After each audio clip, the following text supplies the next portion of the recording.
Hello everyone and welcome to another exciting episode from Marvelous Videos. I'm your host, Tia Ayer. Supernatural slasher Gabriel from Malignant, 2021 explained. Malignant is a movie that goes back to the roots of horror as a genre. While it is a film that belongs to the slasher subgenre of horror, it has gory thrills and jump scares that makes it feel like a probable cult classic. It is a 2021 American horror film directed by James Wan, based on a narrative by Wan, Ingrid Bisu, and Cooper, and written by Akela Cooper. Wan employs his blockbuster abilities and power to create a film that can best be described as operatic. Wan's films have always been about the atmosphere, the abstract sensation of impending danger. The ghost, spirit creature does not appear in the first scene, nor will it appear anytime soon. Its beginning is perfectly timed, with an intriguing build-up, although seeing the creature stroll through the house in the early seconds was unexpected. Wan ensured that his grasp on the mystery was strengthened by his decision. Madison is played by Annabelle Wallis, a neurotic pregnant lady who lives with an abusive husband. She begins to have dreams of a disfigured monster who murders his victims with a weapon made from a former trophy. She sees visions of people being murdered, only to discover that the events she sees are occurring in real life. With that, let us dive deep into this brilliant film. Before we go into our explanation, we have a very small request. If you like our content, please support us by subscribing to our channel. This is a small click for you, but for us, it means a lot. Thank you. Let's begin.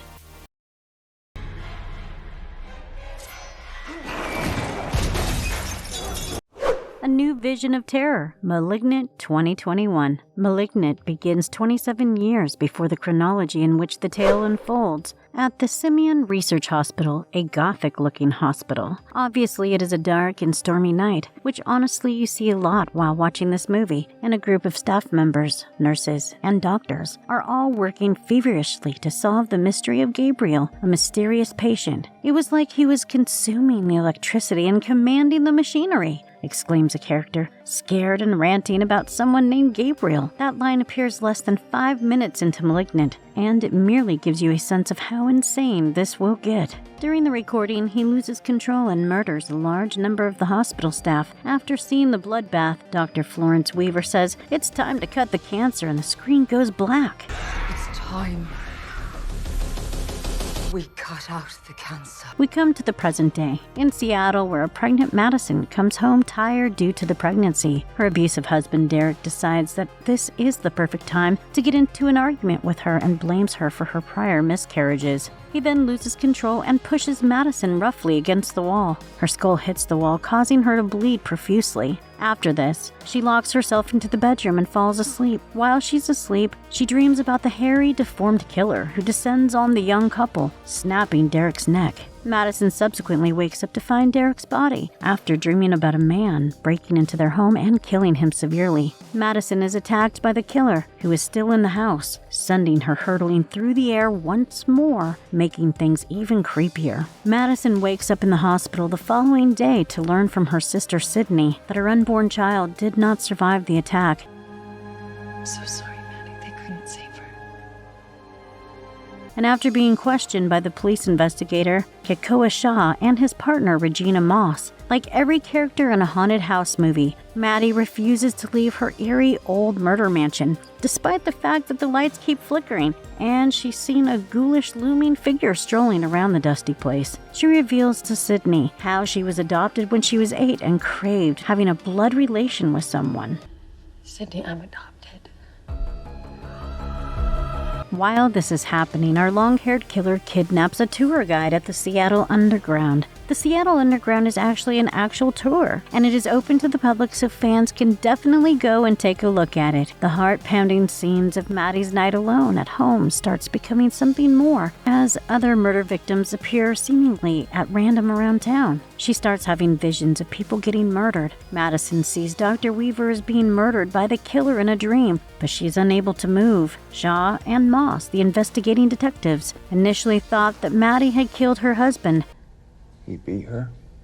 No forced entry.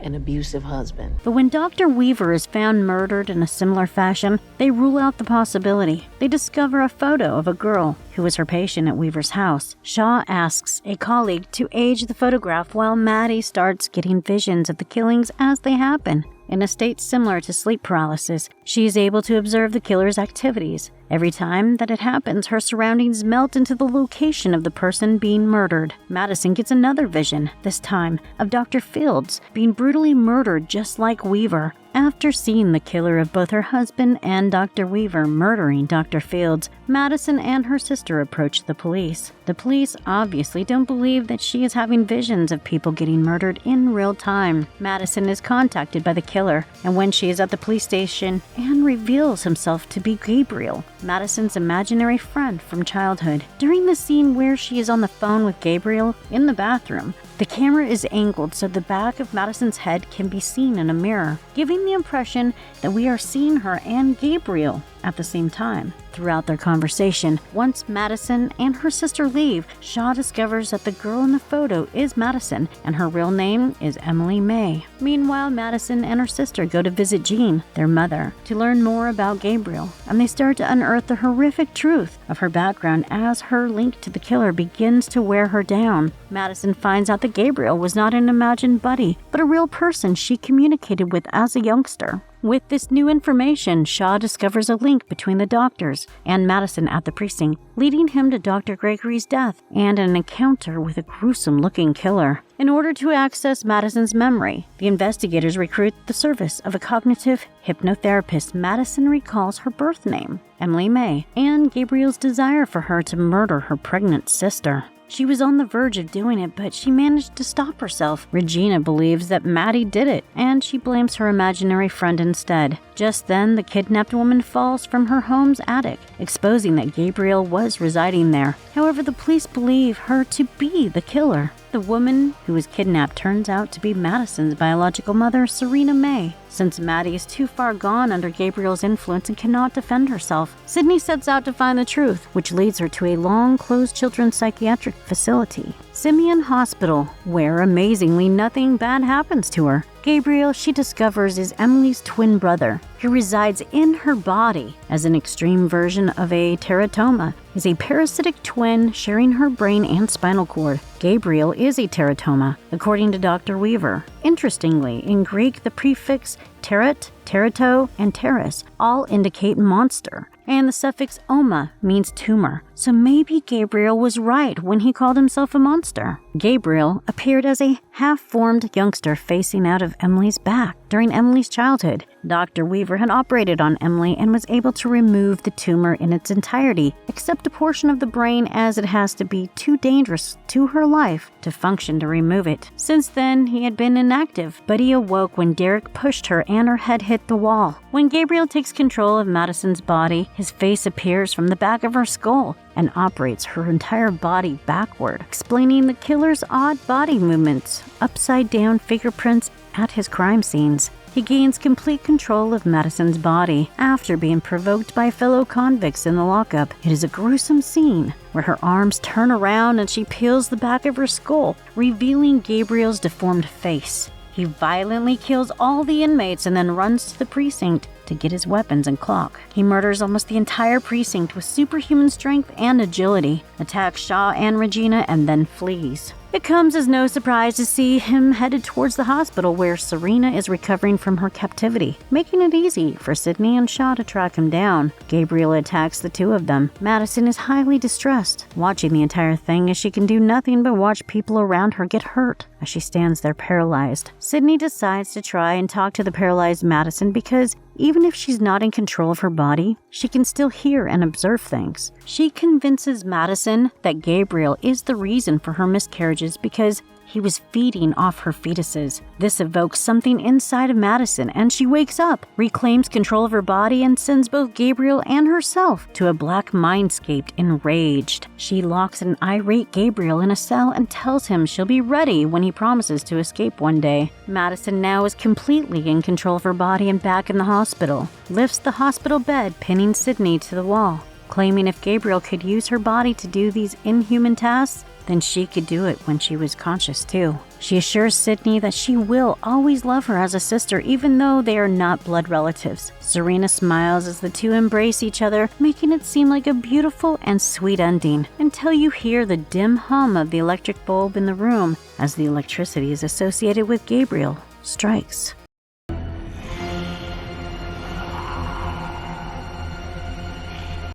Gabriel the Supernatural Slasher. Gabriel is our antagonist and killer in this film. Marina Mazeppa, a contortionist and dancer, brings the monster to life, and his astounding physicality is hypnotizing to see. Gabriel is at the core of everything terrific about this movie, and it's easy to see him swiftly becoming a fan favorite among James Wan's lost list of terrifying visions. Madison and Gabriel's situation and relationship are eerily similar to that of Edward Murdoch. Edward Murdoch was said to be a man born with two faces who isolated himself due to his abnormality. He could have very well been the inspiration behind the character. Born to Serena May, he was a parasitic twin that shared Emily's brain and developed arms. Serena entrusted the children to Simon Research Hospital. Because of his appearance, Gabriel gained superhuman skills, such as controlling electricity for unknown reasons. He was nevertheless violent and antisocial. Dr. Florence Weaver, John Gregory, and Victor Fields were eventually forced to separate Gabriel from his sister. Gabriel murders several professors before being penalized, and the operation begins. While they were able to extract most of Gabriel's body from Emily, the rest of him was imprisoned in the back of her mind. Emily was told that Gabriel was her imaginary buddy whenever she spoke with him telepathically after being adopted by Jean. Gabriel, still determined to maintain control over his host, tries to telepathically persuade Emily, now called Madison, to execute heinous deeds such as murdering Sydney when she was still in her mother's womb, but she still resists. It is only when Derek smashes Madison's head that he gets the opportunity to get out and gain control. Gabriel was inactive and forgotten before that. Madison and Gabriel share all the same abilities because Gabriel used Madison's body to commit his crimes. Madison and Gabriel can control each other's eyesight and hearing since they share the same brain.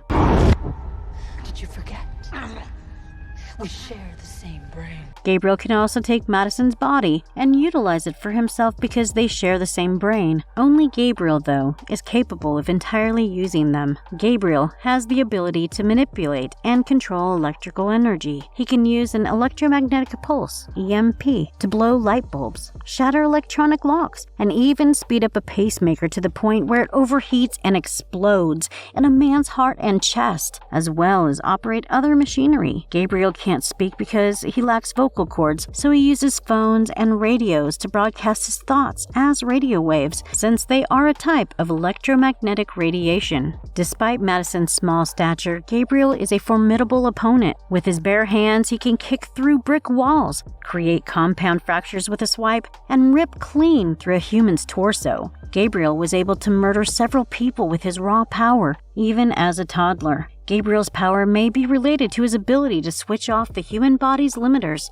allowing him to fully utilize the force that the human body is capable of. Madison's bones and joints can be dislocated by Gabriel, giving him exceptional flexibility and agility. Gabriel can effortlessly scale walls, avoid gunfire in a room, and fight multiple opponents at once. Gabriel goes backward a lot since he grows out of the back of Madison's skull, and he's quick enough to maneuver through a room full of rubble and engaging in a fight while doing so. The emergence of Gabriel himself, who causes the entire back half of Madison's skull to split apart as he takes over her body, is the most consistent evidence of Gabriel and Madison's healing factor. When Gabriel withdraws from Madison's skull, the terrible wounds heal to the point that it is invisible, with just minor bleeding and headaches as side effects, and Madison is wholly unaffected in her daily activities. Madison was also beaten by the female inmates, but Gabriel is able to simply kill them, as well as everyone else in the station seconds later.